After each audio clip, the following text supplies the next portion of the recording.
Hi Steve, hi Maro, congratulations.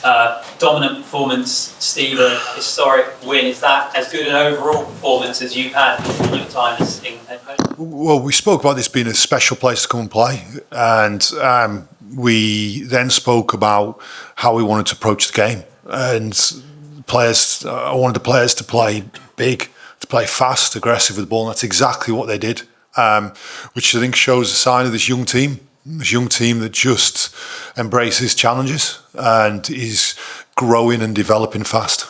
And 4 wins across the championship. How delighted are you with this campaign as a whole? I think the team's been progressing for a period of time now. If you go through, you can see the growth in the team. And whilst for a period they're getting the actual wins, we were just falling a little bit short. But gradually the team has stuck to the process. I think the team's taken enjoyment in the process of getting better. I know I enjoyed the process of getting better. And you're seeing, I'm really pleased for the players and the supporters who were phenomenal today, that they are seeing the fruits of their labour on the pitch.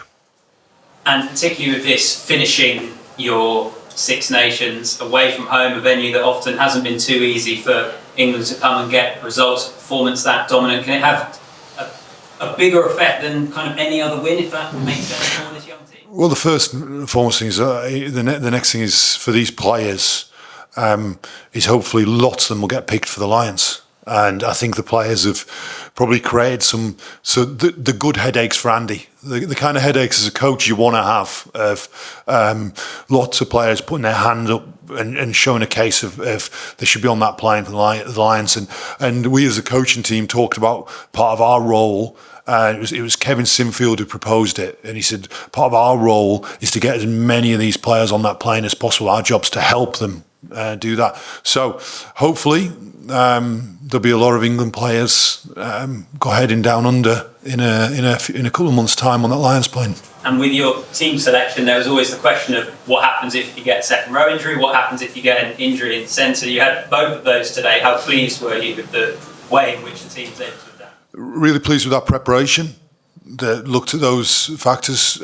Chandler's embraced that and done real well, and the man next to me has helped him, and the young second rows in the squad. He's helped them a lot in terms of their development, and I don't think there's very many better people to learn from than Maro. So Chandler did real well, and Ben Earl there. We've played Ben Earl in the centre during games plenty of times before, and I think there's a possibility of starting him at the centre at some stage in the future. He's such a quality player, and I thought he was outstanding there throughout that second half. And Maro, just a couple for you, if that's all right. I know with a performance that good across the whole team, it's maybe unfair to highlight a couple of individuals, but if I can ask you about Ben Curry and Henry Pollock as well, with a couple of tries on his debut. No, they've both been fantastic. Ben has done extremely well over the campaign. He's been probably one of our most consistent performers. He brings an extra level of dynamism and excitement to our team. He is a ultimate competitor and is always in and around the ball, always scavenging, always trying to get turnovers and make hits and runs for our team. So he's been fantastic. As well as Henry. Henry has been with the squad now for a little while. He was with us in our first camp in Girona, went away with the 20s, played a couple games, and just been training. And, it's always a tell sign when you have a young player who's absolutely annoying when he's on the other side. He's been, absolute pest, but he's been training so well, and I'm delighted that he was able to get an opportunity. And then when he came on, he played so well. Looking forward to cheering on Scotland? We've done what we're supposed to do today. We've done our job. Now it's out of our hands. Whatever will be, will be. If it's meant to be, it's meant to be. If not, we've still had a good day. So it's a positive result for us no matter what happens. Okay, James. You said at the start of the season about really evolving the style of England's attack. When you look at that game today, the things that really spring out of it was the amount of detail that went into that performance. Things like the moving around of wingers, the interplay, the backbone stuff. How exciting is it for you as a coach to have that perfect storm where everything comes together in that performance like that? I was just having a conversation a few minutes ago in the change rooms with Andrew Strawbridge, who, when he first joined up with us, was just over a year ago at the start of the Six Nations last year, and he talked to me about development of the skill development, the handling skill within the team, within the forwards, within the whole team, and he has pushed that skill development throughout.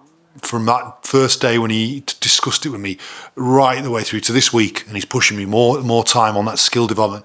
And it's brilliant to have a coach of his quality and experience, helping the players develop. And I think things like that take time, and I think we're seeing that. I think the team's been growing for a while. Actually, the thing that pleased me the most, I think, is we had a game in round 3. Where it was a game that was difficult against a different tactical challenge against Scotland, who did very, very well. And we took lessons from it. The team found a way to win in that game, despite not playing exactly how we wanted to, and then have evolved and challenged themselves since that point in time. So I'm delighted that the players continue to work on the process of being better.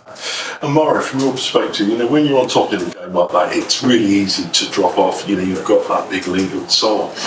It really showed a killer instinct today from you guys. What was your message out to the boys in terms of keeping the foot and accelerating, keep going and not relenting, and seeing the opposition off? Well, I guess the message, not just from me, but our other senior leaders, Jamie, Ellis, Ford, etc., was to keep the pressure on. We're aiming for today to be a bit more of a consistent performance throughout the game, and I think we did that. As always, there were periods where probably a little bit ill-disciplined, let them into our half a bit more than we liked.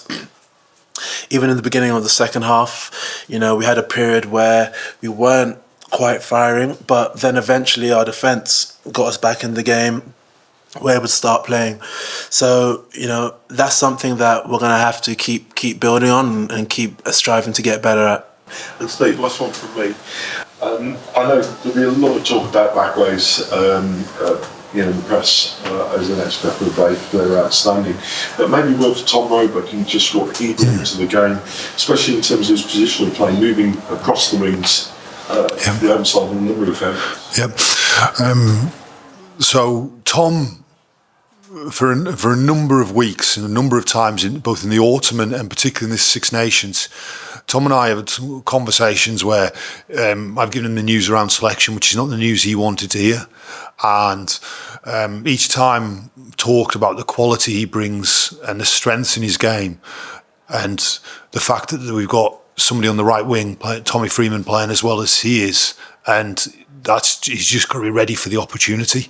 And we talked about an opportunity will come, and the opportunity came this week, and it's to Tom's immense credit that he has just worked and worked to develop, to keep developing, to keep working to produce that performance. I thought he was outstanding today in the air, with his carry and keeping the ball alive, feeding the ball and giving other players opportunities. I thought he was tremendous. Okay, Nick. Steve, can you just talk about Maro's first campaign as England captain, and you talk about the line of Andy Farrell came and asked you for a recommendation? Would you I think Maro's been absolutely outstanding. He leads by example, and throughout every day, and he's stepped up his game. I think that's an important thing to note. He's improved in many areas this campaign, so that really does set an example. And he's an experienced player both at Test level and Lions level, and I'd have full confidence in Maro's ability to lead the Lions should Andy ask him. And just on this summer and taking his team forward, what's your plans for the summer tour? Do you plan to bring in younger guys in South America and the USA? Well, hopefully there'll be a lot of players from this squad going on the Lions, which I think it'd be brilliant for them. For such a phenomenal experience. Anybody who's experienced a Lions tour, it's a brilliant experience to have, and I'm sure if they do, they'll come back been better England players for having that experience. And if they do that, then we'll have a lot of opportunity for other players to come and wear the England shirt this summer. And I know there is a lot of players wanting and desperate for that chance. So that's an exciting thing for me as a coach, working with some players that potentially I don't know as well, welcoming them into the England fold. And I think that'll help us on our journey. Maro, just lastly, what do you plan for you guys this evening? What's the plan for it?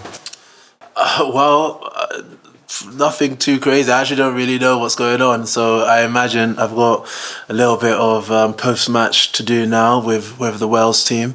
Then I guess we'll go home, go to the hotel, spend some time with our family, friends, loved ones, connect. This is going to be the last time we're here together for a while, and we'll just have a good night together.